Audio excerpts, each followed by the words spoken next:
Okay, book reading. The seasonal protocol, section 1, winter. The furnace and the fortress.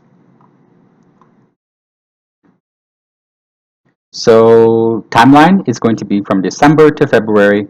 Themes are thermogenesis, cold, for example, immunity, breaking, addiction, hibernation or sleep.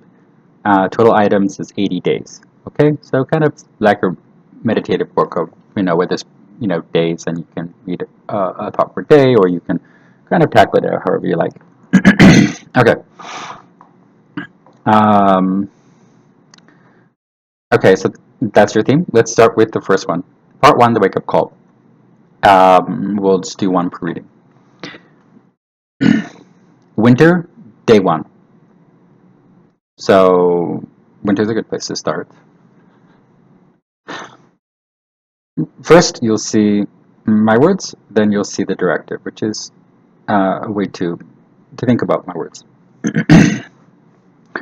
There was no information about food education in youth. The system assumes children cannot understand it, leaving reliance on families who are not qualified. So it's true from my youth to my old age to my current age, older person now, that youth did not know how to eat. Okay. If you were lucky, maybe you knew the ones who went into home ec.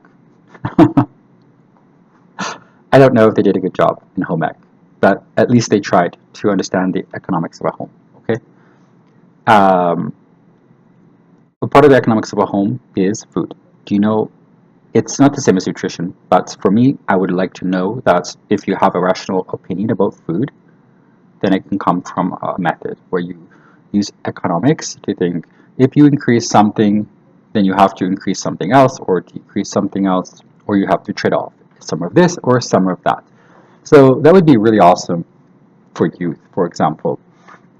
The problem is when you're young and you don't have that, you eat and then you're done. You don't get, because you get disorganized by the food you eat. Now, if you have a problem with food intake and you don't know how to rectify the method, the problem will become, once you learn how to solve that, the problem is really visible, which is that you can't really transition from bad food to good food without a method.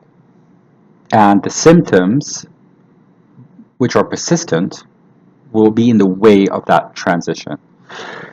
So families who don't know how to feed the children will be in the way of the children's transition from bad food to healthy food, or from healthy food but an adequate intake for a particular purpose. So that child or youth is working out these days, becoming a teenager, working out a lot, and doesn't know the change in nutritional values and needed nutritional values for performance, for example. Okay, so I'm not a family person. I've been single my whole life. I don't plan to marry. I don't plan to do anything about that. But for me, my answer was, I came from a family, they didn't know how to feed me, but they did the best they could for them.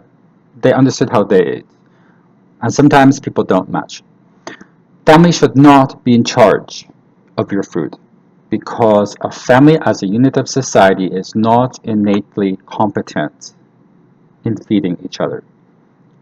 I believe that feeding each other is a form of mismanagement, but it's also impossible to change that, because I think that the resource allocation is too high to change it. Okay, so at most we kind of gather in our herd of nature where we're born and we're raised, and we go to other herds and we say how we do things, and then we learn and we adapt. Okay, so we have to understand there's a flaw in our process. As if we have the answers is not true. But we're now part of a digital era where we can find answers. Okay? So I hope that's helpful. No, I don't think anybody could do a better job, but good luck.